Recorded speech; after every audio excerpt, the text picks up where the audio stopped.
Where did you come from? Or where did you come from? Ever get those questions? This is how you answer that question. Genealogy. What is it? How and why do you do it? And what do you do with it? These are the questions we will discuss today. Make no mistake, I'm not a certified expert, so you may know more about this than I do. I'm going to share my experience and knowledge to facilitate the discussion around the answers to those basic questions. This view is probably what you think of as a family tree. It's the family tree view of my tree as displayed in my Ancestry.com family tree account in the cloud. There are many software packages and cloud-based websites, some free, to help organize your information.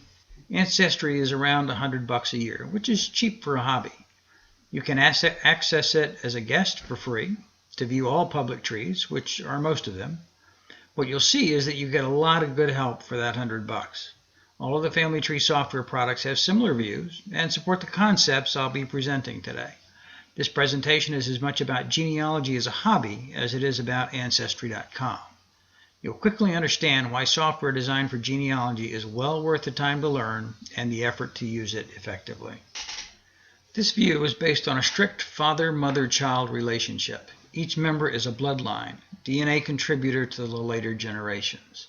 Tyler, my grandson, is the focus of this view. His mother, Laura Christie Gallagher, my daughter, and his father, Jeffrey Jividan, are the next generation going backwards.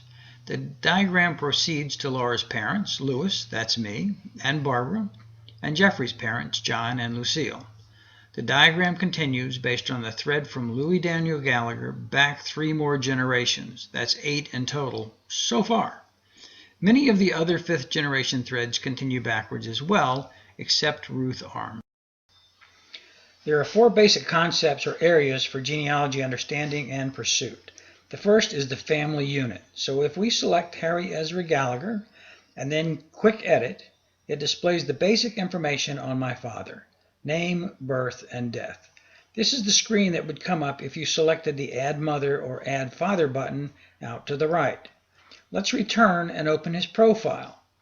Ancestry does a nice job of combining the 3 primary data management concepts into this single view.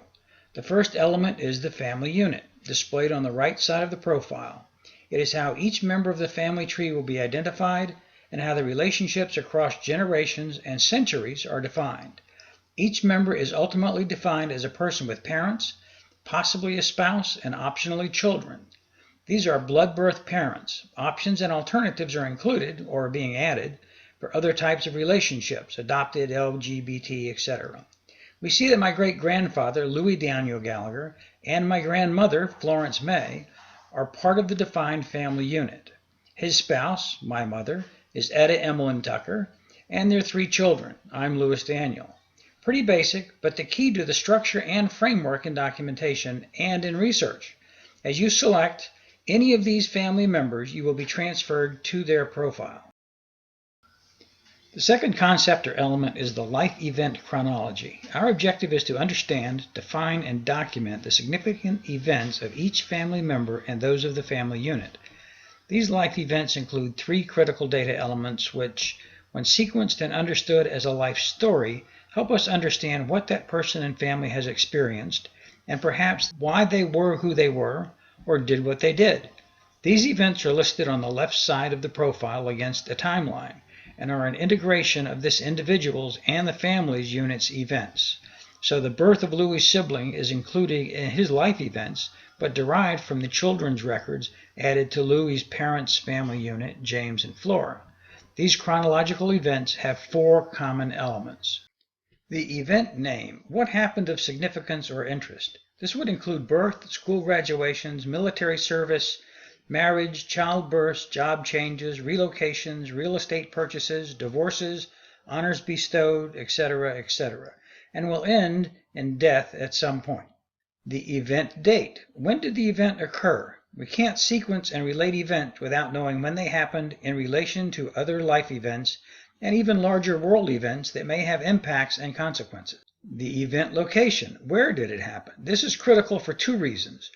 Where may have a bearing on the event, and additional research to fully define and understand the event will generally be focused based on the location. County of event is most critical for research involving government documents related to birth, marriage, death, property records, military records, etc. And finally, the event description. What actually happened? What was the impact on the individual and the family? What are the details that might be of interest and worth noting and passing on? A birth is pretty self-explanatory, but to be born at home with a midwife or no help at all, that should be part of the story.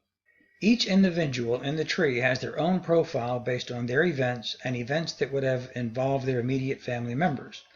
The third concept or element is validation documentation.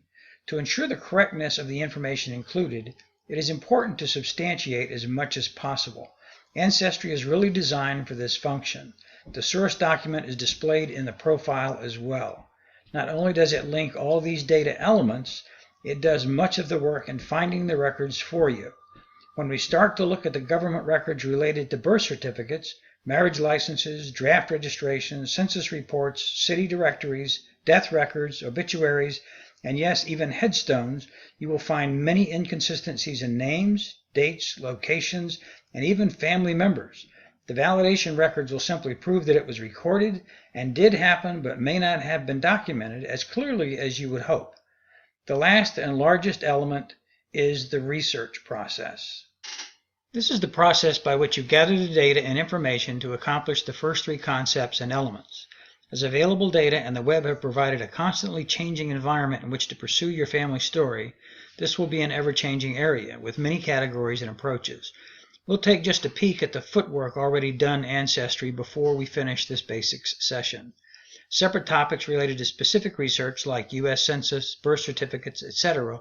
will be covered in separate Genealogy 102 Advanced Functions in Ancestry.com presentations. Each category delivers multiple sources for review. The individual records presented within each source have already been found, filtered, and ordered based on their probability of being the records you need, based on the existing information you have already recorded about the person and the family. Ancestry gives you all that are possible, misspellings and aliases included. Remember Louis Daniel was LD? Might be just Daniel here. This is where Ancestry.com really shines.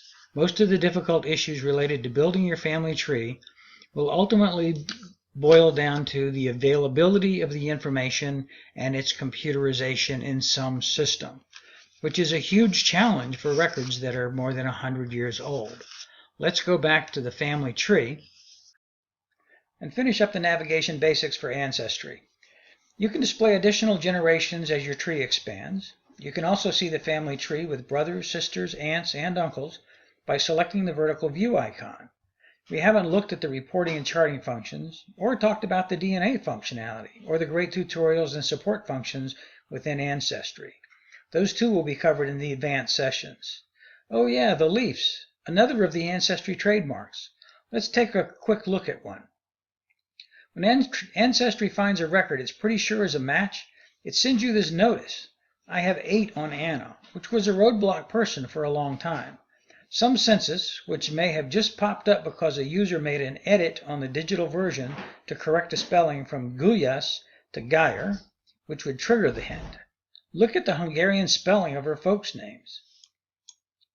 Trying to find these on the immigration ship records was a nightmare. Yep, there's another name spelling variance, but I got pictures with these corrections. I love this tool.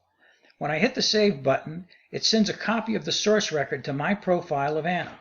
Works the same with the census. Once you find the record, you save it to your tree member, and then you can open the record directly from your profile.